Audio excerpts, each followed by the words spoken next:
क्या बात है? असुर सम्राट तारकासुर ने पूरे देवलोक को घेर लिया। क्या?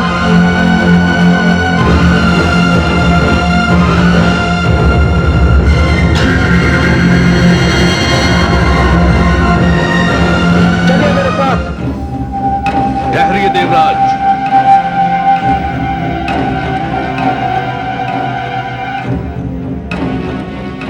देवराज, इससे पहले कि आपकी और हमारी सेना आपस में टकराए और नरसंहार हो जाए, मेरा आपके सामने एक प्रस्ताव है। क्या प्रस्ताव है तुम्हारा? हम द्वंद्व युद्ध कर लेते हैं।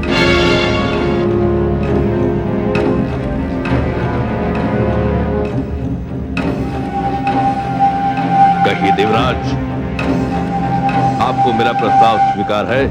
स्वीकार है।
जिसे अपनी शक्ति पर गर्व था, जो अपने आप को सर्वोच्च समझता था, जिसके चरणों में वैभव और हाथों में वज्र था, अग्नि, जल, पवन जिसका आदेश मानते थे,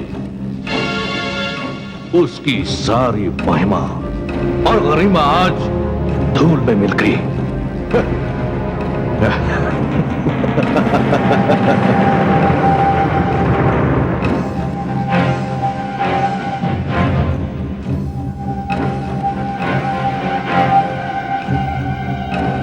घोषणा कर दो कि आज से इंद्रासन पर असुर सम्राट तारकासुर विराजमान होंगे। आज से देवता हमारे दास हुए और हम उनके भाग्य विधाता।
अरे गंगे। प्रणाम देवर्षि। प्रणाम गंगे। प्रणाम दीदी। प्रणाम। तुम्हारे परिहास का ढंग तो बड़ा ही विचित्र है गंगे। पल भर के लिए तो हमें लगा कि पर्वत से गिरता हुआ ये भीषण जलाशय हमें डुबो ही देगा। नारायण नारायण। पार्वती, तुम कहीं जा रही हो? हाँ दीदी, मैं देवर्षि के साथ जा रही हूँ देवादिदेव भगवान शिव के दर्शन करने। महादेव के दर्शन? तब तो मैं भी चलूंगी तुम्हारे साथ। नहीं गंगे, अभी समय नहीं आया है। मैं स्वयं ले चलूंगा तुम्हें महादेव के दर्शन के लिए, किंतु अभी वे समाधि में हैं। देखिए देवर्षि, अपना वचन भूलिएगा मत। नहीं गंगे, मैं अपने वचन को नहीं भूलूंगा। दीदी, जब तक मैं भगवान शिव के दर्शन करके लौटती हूँ, तब तक तुम माताश्री और पिताश्री का ध्यान रखना।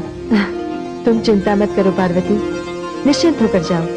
तुम उनके साथ रहती थी, इसलिए मैं इन पर्वत श्रृंखलाओं पर भ्रमण कर रही थी। जाओ, मुझे भी भगवान शिव के दर्शनों की प्रतीक्षा रहेगी। प्रणाम दीदी। प्रणाम।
प्रणाम देवर्षि।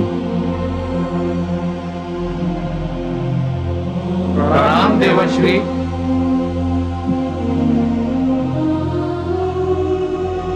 अरे आप सब यहाँ? भोलेनाथ कहाँ है? देवर्षि, अब तो देवादिदेव महादेव की दशा हमसे देखी नहीं जाती। वो स्कंदरा में समाधि में लीन है। देवर्षि, हम संकट में हैं देवर्षि। तारकासुर ने देवलोक पर आक्रमण कर वहां अपना अधिकार कर लिया है। इसी कारणवश हमें वहां से पलायन करना पड़ा। जब तक देवाधिदेव महादेव अपनी समाधि से बाहर नहीं आ जाते, हम इसी तरह भटकते रहेंगे देवर्षि। फिर तो मैं यहाँ उचित समय पर आ गया।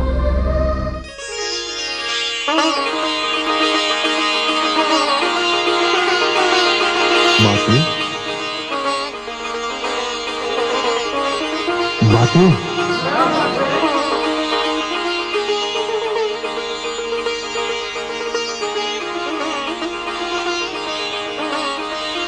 माते, प्रणाम माते। वीरभद्र, ये पर्वतराज हिमाचल की पुत्री पार्वती है। ये भगवान शिव के दर्शन करने को आई हैं। और सच पूछो तो आप सबकी आशाओं का एकमात्र केंद्र पुत्री पार्वती ही है। देवर्षि, कहाँ है मेरे देवाधिदेव महादेव? मेरे प्रभु इस कंदरा में विराजमान है माते। जाओ पुत्री, भगवान शिव के दर्शन कर लो। मंगलकारी शिव को पुनः मंगलकारी होना है।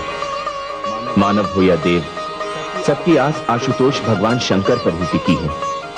यदि उनकी समाधि शीघ्र ही न टूटी तो सारे संसार में असुरों का साम्राज्य हो जाएगा। देवर्षि, मैं जाती हूँ भगवान शिव से मिलने।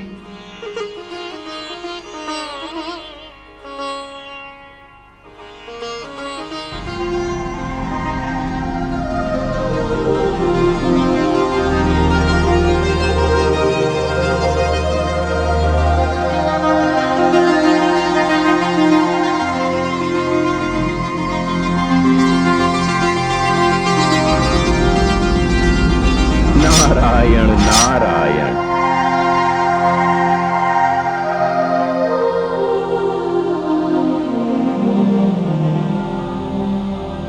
शक्ति गई है शिव की समाधि को भंग करने। देखें क्या होता है। अब माता आ गई है, अब हमें कोई चिंता नहीं है। अब माता हमारे भगवान शिव का ध्यान रखेंगे और हम सब मिलकर माता का ध्यान रखेंगे। नारायण नारायण।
वे इस विधि के निर्माण से न जाने क्या सिद्ध करना चाहती हैं।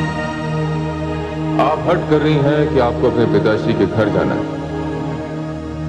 मैं तो आपसे अब भी यही कह रहा हूं देवी कि आप वहां ना जाएं। आज सती अपने पति के सम्मान के लिए अपने प्राणों की आहुति देगी।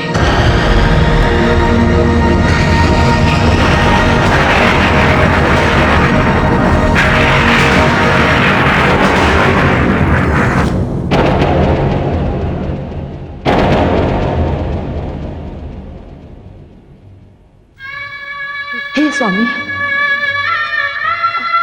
क्या दशा बना रखी है? ये मेरे ही कारण हुआ और मुझे आपसे क्षमा मांगने का अवसर भी प्राप्त नहीं हुआ। जागिए है महादेव, जागिए, मुझे क्षमा प्रदान कीजिए। हे स्वामी,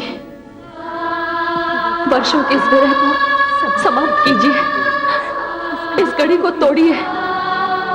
आप तो कहते थे मैं आपकी शक्ति हूं, फिर एक छोटी सी भूल के लिए आपने अपनी शक्ति को इतने वर्षों के लिए अपने आप से कैसे दूर कर दिया स्वामी? मुझे तो ऐसे प्रतीत होता है जैसे आपसे बिछड़े हुए शताब्दियां बीत गई हैं। जागिए है शंभु, दृष्टि खोलिए। प्रभु, आपको ये समाधि तोड़नी होगी। दृष्टि खोलिए स्वामी। प्रभु, प्रभु,